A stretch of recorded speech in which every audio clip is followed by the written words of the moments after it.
설교빛과 어둠을 나누시는 하나님. 사랑하는 성도 여러분, 우리가 오늘 묵상하는 창세기 1장 4절은 우주의 시작을 알리는 말씀 중에서도 특별한 의미를 담고 있습니다. 하나님이 빛이 보시기에 좋았더라. 그리고 하나님이 빛과 어둠을 나누사. 여러분, 창조라는 단어를 들을 때 우리는 흔히 무에서 유를 만드는 기적을 떠올립니다.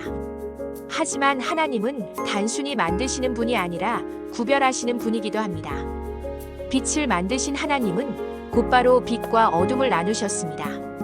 여기서 우리는 하나님의 창조 원리, 인생의 원리, 신앙의 원리를 발견할 수 있습니다.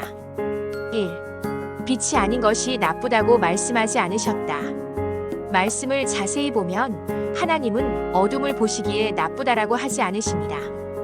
오직 빛이 보시기에 좋았다라고만 말씀하십니다. 여기엔 하나님의 선한 의도와 깊은 교훈이 담겨 있습니다. 어둠이 있다고 하나님은 창조에 실패하신 것이 아닙니다. 어둠이 있다고 하나님은 우리를 버리신 것이 아닙니다.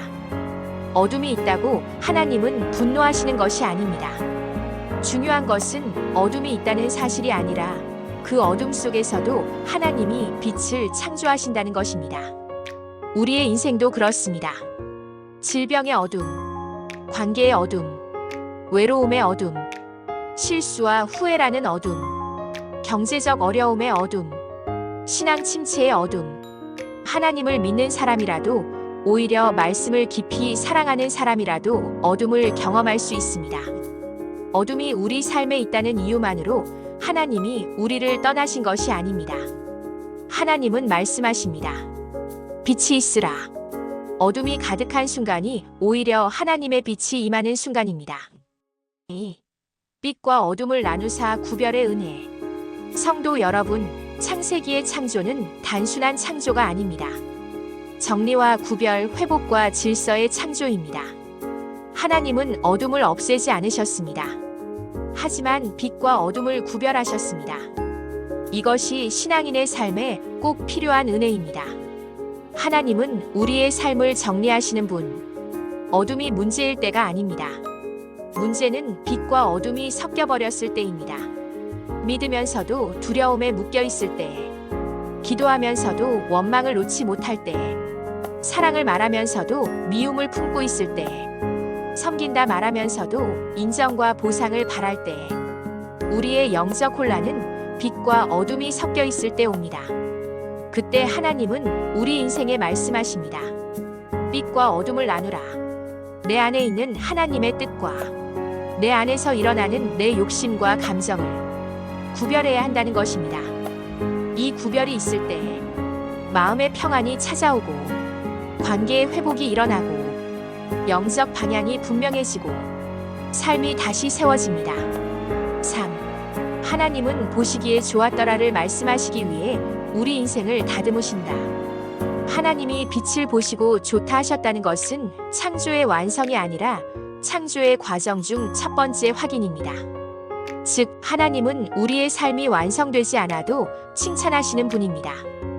아직 다 고쳐지지 않아도, 아직 조금씩 기도하는 수준이어도, 아직 용서가 다 되지 않아도, 아직 훈련 중이어도 하나님은 작은 시작을 보시고 기뻐하시는 분이십니다. 우리는 종종 이렇게 생각합니다. 내가 완전히 변화해야 하나님이 기뻐하신다. 그러나 하나님은 이렇게 말씀하십니다. 내가 빛을 향해 한 걸음만 가도 나는 기뻐다.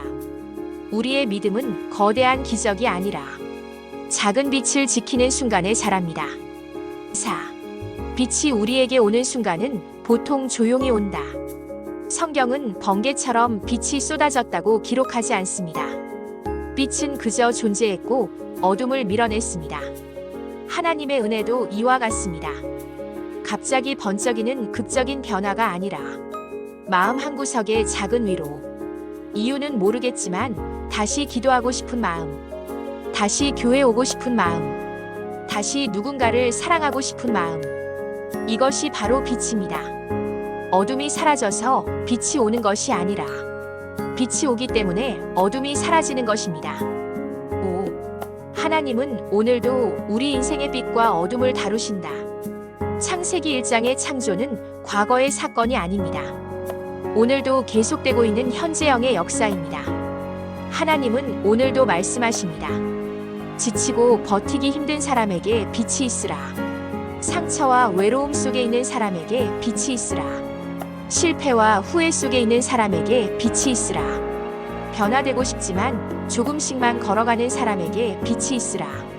그리고 하나님은 여전히 빛을 보고 좋다 말씀하시고 빛과 어둠을 나누어 우리 영혼을 바로 세우십니다.